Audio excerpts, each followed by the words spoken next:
Level 1. The Newbie. You walk through the gym doors with a bottle of water, a towel you probably won't use, and the quiet confidence of someone who has watched exactly enough fitness videos to be dangerous. It is 6:42 in the evening.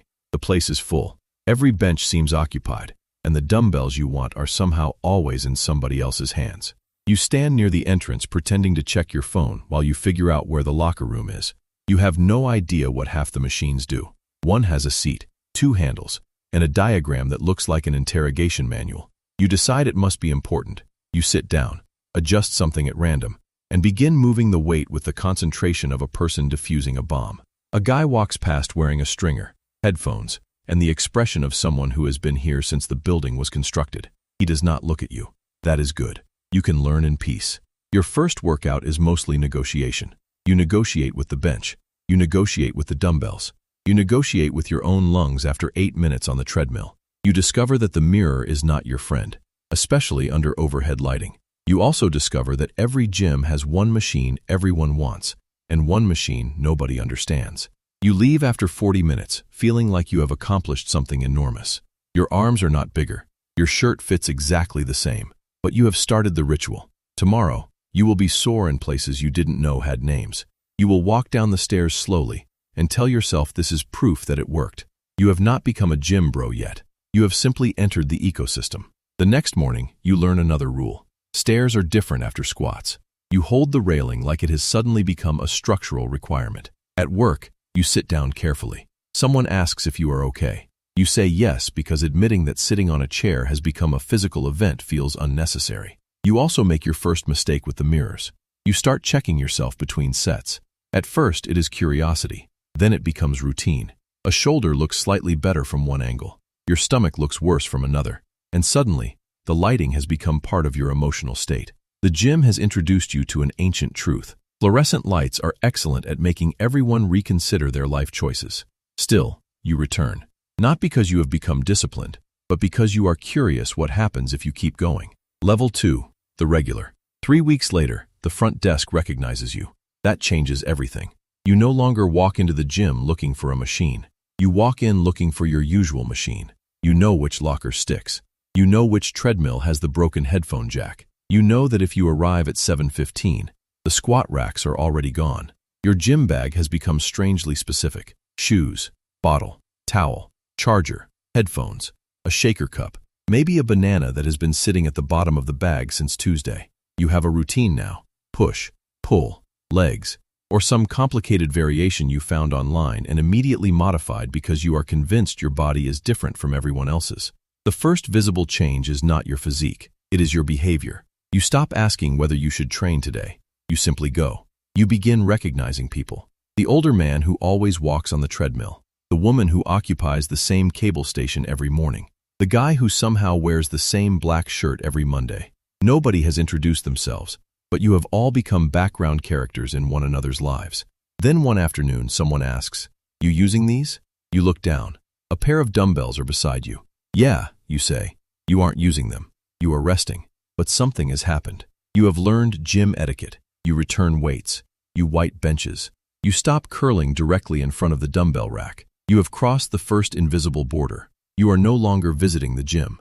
You belong to the gym. You start noticing that the gym has a clock inside your head. When you miss your normal training time, the day feels unfinished. You might be sitting at home watching television, but part of your brain is still calculating whether you can get there before the evening crowd arrives. Your first real progress arrives quietly. A weight that once felt impossible moves for several clean repetitions. You finish the set and look around, almost expecting somebody to announce it. Nobody does. That makes the achievement strangely better. It belongs entirely to you. You also discover the social hierarchy is mostly imaginary. The biggest person in the room may be friendly. The quietest person may be the strongest. The person wearing the most expensive outfit may be doing half the work. The gym teaches you quickly that appearances are useful clues, not reliable evidence. And every regular has one moment when they realize they would genuinely miss the place if it disappeared. Level 3. The gym bro. This is where the transformation becomes obvious. You start carrying a shaker everywhere. You say things like, "I need my protein," without realizing how strange that sentence sounds outside a gym. You have a favorite exercise, a hated exercise, and a strong opinion about both. Your phone contains progress photos. Not hundreds, just enough to prove that you are keeping track. You take one in the same bathroom mirror every few weeks, trying to recreate the lighting, the angle, and the posture from the previous picture. Food becomes mathematics. You look at a plate and see protein. You look at rice and see carbohydrates. You look at a bottle of sauce and wonder how many calories are hiding inside it. At lunch, somebody asks why you are eating chicken again. You say, "It's easy." That is the official answer. The unofficial answer is that you have forgotten how to make anything else. Your vocabulary has changed too. Sets, reps, failure, volume, progressive overload, deload. You explain these things to friends who did not ask. Sometimes they listen. Sometimes they slowly look for an escape route. Inside the gym, your confidence grows.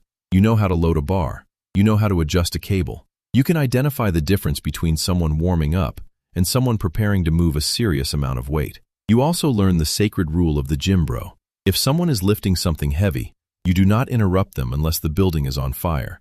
Even then, you might wait until the set ends. You have become part of the culture. You are not just exercising anymore.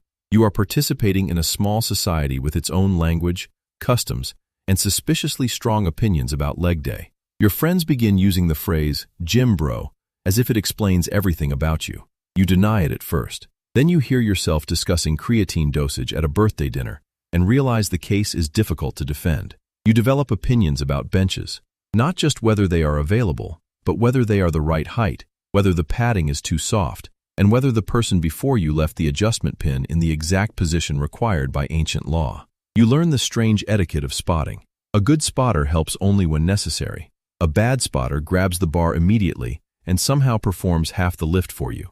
You begin recognizing the difference, and with it comes another small piece of gym citizenship. Your body is changing, but your identity is changing faster. You start seeing yourself as someone who trains. That sounds insignificant. It isn't. Once an activity becomes part of who you are, skipping it feels different. You are no longer deciding whether to exercise. You are deciding whether to act like yourself. Level 4, the dedicated bro.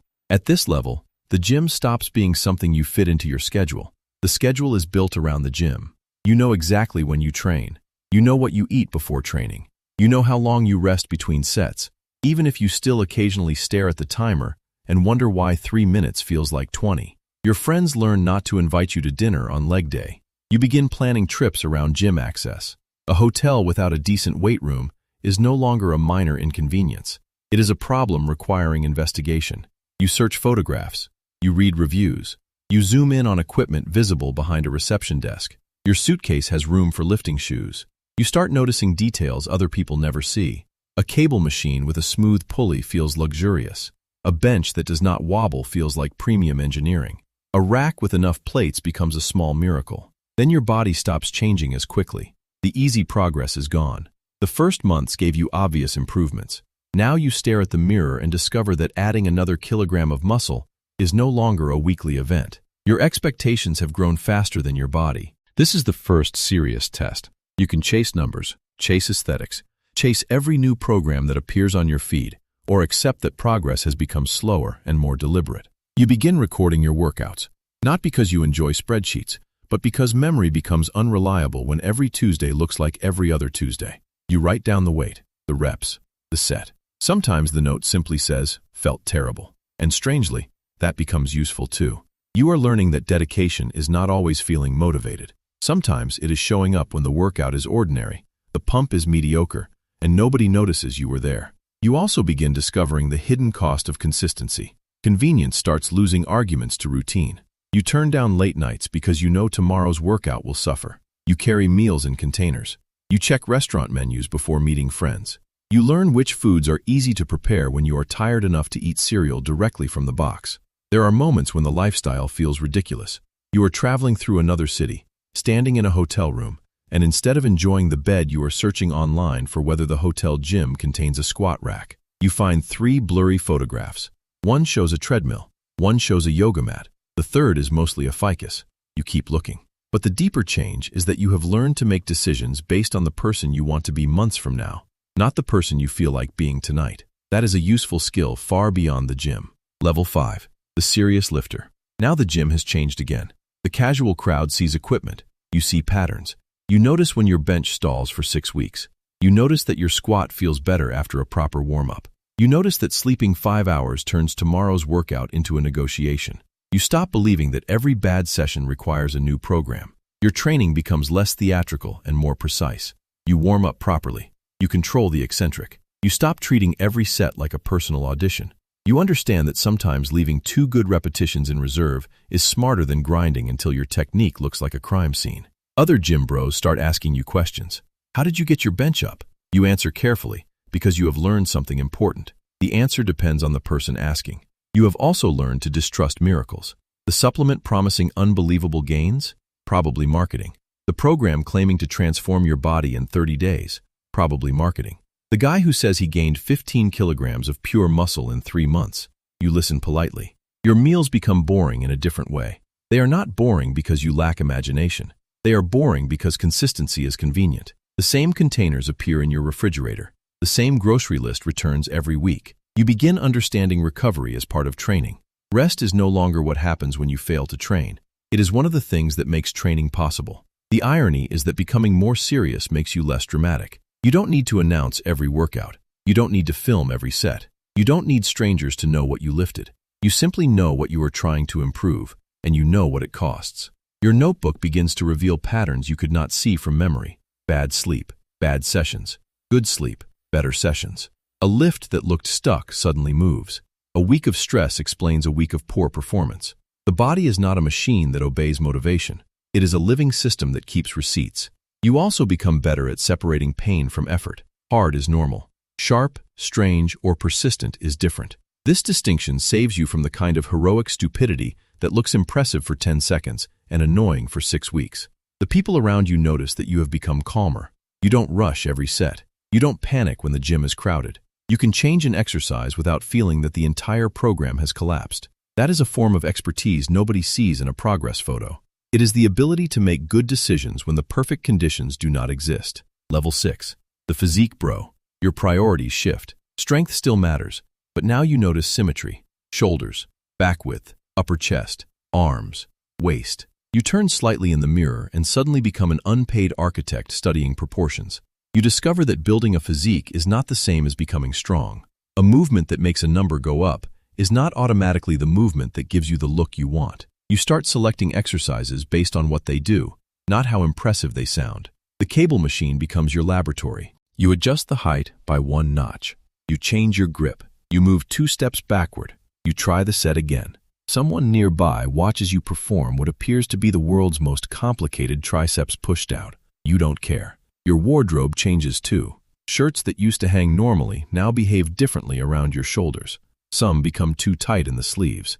Others make you look smaller than you are because the cut was designed for a body that does not spend 4 evenings a week moving metal around. Then comes the mirror problem.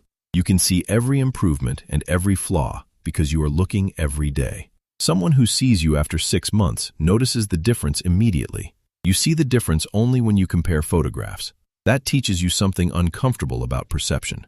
Your body can change dramatically while your mental picture of yourself stays almost exactly where it started. You are bigger now, but inside your own head, you are still the person who walked into the gym 3 months after starting and wondered whether anyone could tell. Cutting and bulking stop sounding like temporary internet phases and start feeling like long periods of ordinary life. There are days when the mirror looks better and days when it looks worse because you are tired, bloated, dehydrated, or standing under lighting designed by an enemy. You learn not to react to every fluctuation. A single morning is not a trend. A bad pump is not muscle loss. One heavy meal is not the end of the diet. The mirror can report what happened today, but it is terrible at explaining why. You also become aware of how strange it is to build a body while constantly judging it. The goal keeps moving. The better you look, the more details you notice. Bigger shoulders reveal smaller arms. Bigger arms make the chest look different. A leaner waist changes the entire silhouette. Eventually, you have to decide whether the goal is perfection or progress. You know the answer intellectually. The difficult part is believing it on a random Tuesday. Level 7. The Advanced Bro. At this level, the numbers on the bar are no longer the whole story. You have trained long enough to know that an impressive lift can still be a bad lift. You have seen elbows complain, shoulders become stubborn, knees announce their existence during stairs, and lower backs suddenly become the main character of a Tuesday morning. You learn humility through small injuries. Nothing cinematic happens. There is no dramatic hospital scene. Sometimes you simply wake up and discover that turning your head hurts, so you adapt. You change an exercise. You reduce the load. You warm up longer. You take a day off, even though your brain tells you that missing one session will destroy everything you built. It won't. That realization may be one of the hardest things for a gym bro to accept. You start thinking in years instead of weeks. Your goal is no longer to win today's workout. Your goal is to still be training 5 years from now. The social side changes too. Beginners ask you for advice. You can usually tell which questions are really questions and which ones are requests for permission to do something they already decided to do. You answer without trying to sound like a professor. You remember what it felt like to stand beside the dumbbell rack, pretending to know what you were doing. The gym has become a strange archive of your life. You remember where you were when you first benched a certain weight. You remember the old machines that have disappeared. You remember the people who trained there before you and quietly stopped coming. You realize that the most advanced skill is not lifting heavier. It is knowing when heavier no longer matters. Your training log contains more history than your camera roll. There are numbers from years ago written beside exercises you no longer perform. Some entries are followed by personal records. Others are followed by notes like, "Shoulder felt weird," or "Forgot headphones."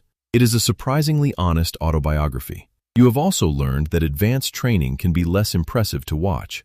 Someone unfamiliar with the gym sees a lighter dumbbell and assumes the lifter is struggling. You know that the controlled repetition, the pause, and the precise range can make a modest weight much harder than a sloppy heavy set. The ego never disappears completely. It simply becomes easier to catch. You still want the bigger number sometimes. You just recognize the feeling before it makes the decision for you. That is what years of training give you. Not immunity from mistakes, but a shorter distance between making one and realizing it. Level 8. The Gym Veteran. Years have passed. The new members assume you have always looked like this. They don't know about the months when your diet was terrible. They don't know about the programs you abandoned. They don't know about the exercises you performed badly before learning how to do them properly. They see the result and mistake it for the beginning. You recognize that mistake because you made it too. Your routine is almost boring now. You arrive, you warm up, you train, you leave. There is less excitement because you no longer need excitement to continue. You also become protective of your time. You don't spend 20 minutes filming the perfect angle for a set that lasts 30 seconds. You don't argue with strangers about which split is superior. You have learned that two people can train differently and both make progress. A younger lifter approaches you near the cable station and asks whether you think he should change his entire program because his arms haven't grown in 2 weeks. You look at him. 2 weeks. You almost smile. Instead, you ask how long he has been sleeping, whether he has been eating enough, and whether he has actually followed the program consistently. He becomes quiet. You already know the answer. Veteran status gives you another perspective. You notice the people who disappear. The enthusiastic January crowd fades by March. The ones who remain become familiar. Some get stronger. Some lose weight. Some gain weight. Some change their goals completely. And eventually, you understand that the gym was never really about becoming a different person. It was about building a place in your life where you could keep a promise to yourself. You remember the January crowds differently now. You don't laugh at them. You understand them. Most people who start are sincere. They simply expect motivation to carry a schedule that eventually requires repetition. When the novelty disappears, the promise becomes harder to keep. You know this because you have lived through the boring middle, the weeks when nothing seemed to change, the month when your numbers stalled, the vacation that disrupted everything, the stressful period when training became maintenance rather than progress. You survived those periods by lowering the standard from perfect to possible. Sometimes the victory was a normal workout. Sometimes it was a short session. Sometimes it was simply returning after 2 weeks away without turning the missed time into a reason to quit forever. That is why beginners trust you. Not because you have all the answers, but because you remember what uncertainty feels like. Level 9. The Local Legend. Nobody officially gives you this rank. There is no certificate, no trophy, no announcement over the speakers. You simply realize one day that almost everyone knows you. The front desk says your name before you scan in. Someone asks whether you are still training at the same time. A new employee gets told he knows how this machine works. You have become part of the furniture. But being a local legend is not about having the biggest bench or the most dramatic physique. It is about being reliable. You spot someone without making them feel weak. You re-rack weights. You help a beginner adjust a machine without humiliating them. You know when to give advice and when to mind your own business. Your reputation is built from tiny actions nobody planned to remember. You also become strangely good at predicting gym behavior. You know the exact moment the squat rack will open. You know which person will occupy 3 pieces of equipment with 1 water bottle. You know that if somebody says, "I'm almost done," they may have another 5 sets. You have seen enough to understand that 1 more set is not a measurement of time. There is something satisfying about this level because you no longer need the gym to prove anything to you. You have already collected the things you came for: strength, discipline, confidence, knowledge, maybe a physique you are proud of, and yet you keep coming. That is when you realize the real transformation was never visible in the mirror. There are stories in the gym nobody announces.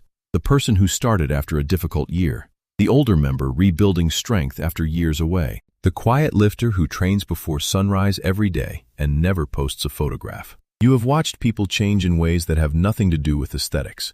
You become careful with compliments. You know a stranger may have a complicated relationship with their body, so you don't assume that bigger, leaner, or heavier automatically means better. Sometimes the best thing you can say is simply, "Good set." Your legend, if anyone thinks of you that way, is built on making the room easier for other people to occupy. You remember the first time somebody showed you where the clips were. You remember how much easier the gym felt after one person treated you like you belonged. Now you are that person for someone else. Level 10, the lifetime bro. One evening, years after that first nervous walk through the doors, you arrive at the gym and notice something familiar. The same kind of light comes through the front windows. The same smell of rubber flooring and disinfectant sits in the air. Someone is dropping a dumbbell somewhere behind you. A machine makes the same mechanical clunk it has made for years. You remember being new. You remember standing near the entrance with a bottle of water and no idea what half the equipment did. You remember the soreness, the protein obsession, the progress photos, the stalled lifts, the small injuries, the arguments about programs that seemed important at the time. Now you warm up without thinking about it. Your body knows the routine before your brain does. Maybe you are stronger than you ever expected. Maybe you are not. Maybe your goals have changed from building the biggest possible physique to staying mobile, capable, and healthy enough to keep doing the things you enjoy. That is the strange final level. You stop measuring your life entirely by numbers. The weight on the bar matters, but it is no longer the only evidence that you have changed. You became more patient. You learned to recover. You learned that missing one workout is not failure. You learned that nobody cares about your PR as much as you do, and that is perfectly fine. Then you see a kid standing near the dumbbell rack, looking at the equipment with the same uncertain expression you once had. He checks his phone, looks around, picks up a dumbbell, puts it back. You almost recognize yourself. You walk past him, then stop. "First day?" He nods. You point toward an empty bench. "Start there. Keep it simple." And suddenly the whole thing comes back around. The gym bro life was never really a straight climb from weak to strong, beginner to expert, nobody to somebody. It was a series of ordinary evenings that slowly changed the person walking through the doors. The first object was just a bottle of water. The first goal was just getting through a workout. Years later, the object that matters most is still the same thing, the decision to show up. You didn't become a different person overnight. You just kept returning until the person who once needed motivation became the person who could be relied upon. And tomorrow, the doors will open again.